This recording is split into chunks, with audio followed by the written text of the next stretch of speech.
আওয়ামী লীগ একটি মিশন নিয়েছে যে প্রায় 50 জন প্রার্থীকে তারা করবে। অন্তর্বর্তীকালীন সরকারের আমলে আমরা দুইটা বিজয় দিবস পালন করছি। বিজয়ের 54 বছরে গণ অধিকার পরিষদের পক্ষ থেকে আমরা সবাইকে শুভেচ্ছা জানাই।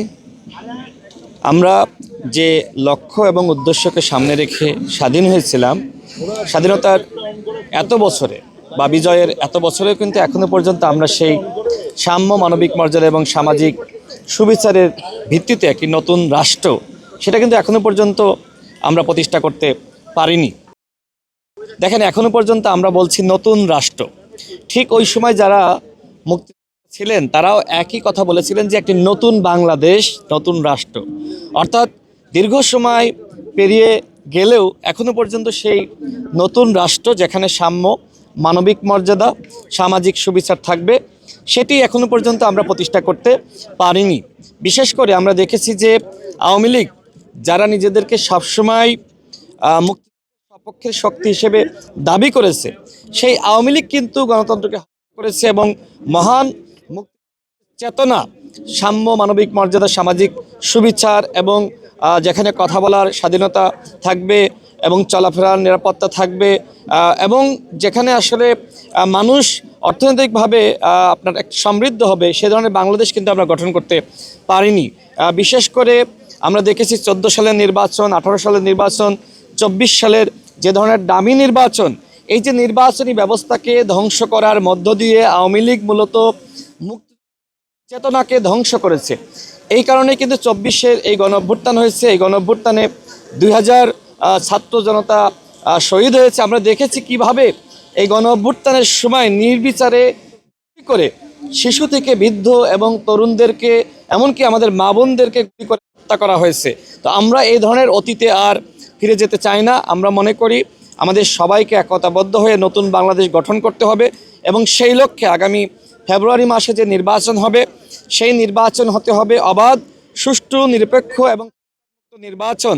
যদি অন্তর্বর্তীকালীন সরকার তার একটি সুষ্ঠু নির্বাচন জাতিকে উপহার দিতে পারে, তাহলে কিন্তু এই সরকারের যে ভুল ভ্রান্তি আমরা দেখলাম, বিশেষ করে রাষ্ট্র পরিচালনা করতে গিয়ে সরকারের অযোগ্যতা, অদক্ষতা এবং এই উপদেষ্টাদের মধ্যে যে সমন্বয়হীনতা, আমরা অনেক কিছু দেখেছি। এবং তারা আমাদেরকে সবসময় সংস্কারের কথা বলেছিল যে তারা মানুষকে এমন একটি রাষ্ট্র উপহার দিবে যেখানে আসলে প্রত্যেকটা প্রতিষ্ঠানের সংস্কার করা হবে, একটি উন্নত সমৃদ্ধ রাষ্ট্র বা আমেরিকা, ইউরোপের মতন একটি রাষ্ট্র ব্যবস্থা। তার কোনো কিছুই কিন্তু আমরা দেখি নাই। বরং এই 16 মাসে আমরা দেখেছি যে আওয়ামী লীগের পুনর্বাসন করা হয়েছে, বিভিন্নভাবে কিন্তু আওয়ামী লীগকে সুযোগ সুবিধা দেওয়া হয়েছে, যার ফলাফল আমরা দেখলাম যে আওয়ামী লীগের বিরুদ্ধে কার্যকর ব্যবস্থা গ্রহণ করতে না পারার কারণে এই যে আওয়ামী লীগের তারা কিন্তু আজকে গুপ্ত শুরু করেছে। আমার একটি বক্তব্যে এর আগে আমি বলেছিলাম যে আওয়ামী লীগ একটি মিশন নিয়েছে যে প্রায় 50 জন প্রার্থীকে তারা হত্যা করবে।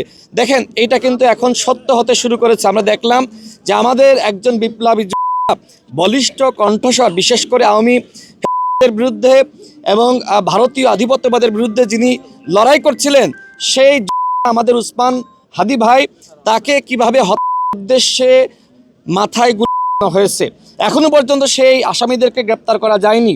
আমরা দেখলাম যে স্বরাষ্ট্র উপদেষ্টা তিনি বললেন যদি এই আসামিদেরকে কেউ চিহ্নিত করে দিতে পারে, সেক্ষেত্রে 50 লাখ টাকা উপহার দেওয়া হবে। আমার প্রশ্ন হলো, তাহলে আপনার গোয়েন্দা সংস্থা কি করছে, আপনার পুলিশ কি করছে, আপনার র্যাব কি করছে, আপনার যৌথ বাহিনী কি করছে?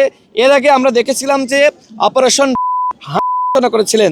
আমার কাছে মনে হয় যে এইবার যে সরকার বা স্বরাষ্ট্র উপদেষ্টা বা স্বরাষ্ট্র মন্ত্রণালয়ের পক্ষ থেকে বলা হচ্ছে যে অপারেশন ডেভিল হান্ট 2, আমার মনে হয় যে এই যারা সরকারে রয়েছে, উপদেষ্টা পরিষদে রয়েছে, যারা বিভিন্ন দপ্তরে, সেক্টরে রয়েছে, বিভিন্ন বাহিনীতে রয়েছে, ওই প্রেতাত্মাদেরকে ধরার জন্য এইবার অপারেশন ডেভিল হান্ট 2 ঘোষণা করা উচিত।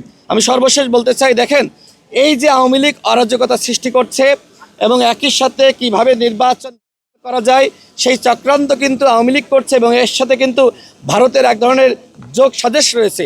তো সেক্ষেত্রে আমরা যারা বাংলাদেশের বিরোধী শক্তি রয়েছি, আমরা যদি একতাবদ্ধ না থাকি, সেক্ষেত্রে কিন্তু আগামী নির্বাচন এই সরকার যতই চাক না কেন বা নির্বাচন কমিশন যতই আন্তরিক হোক না কেন, তারা কিন্তু সুষ্ঠু নির্বাচন জাতিকে উপহার দিতে পারবে না।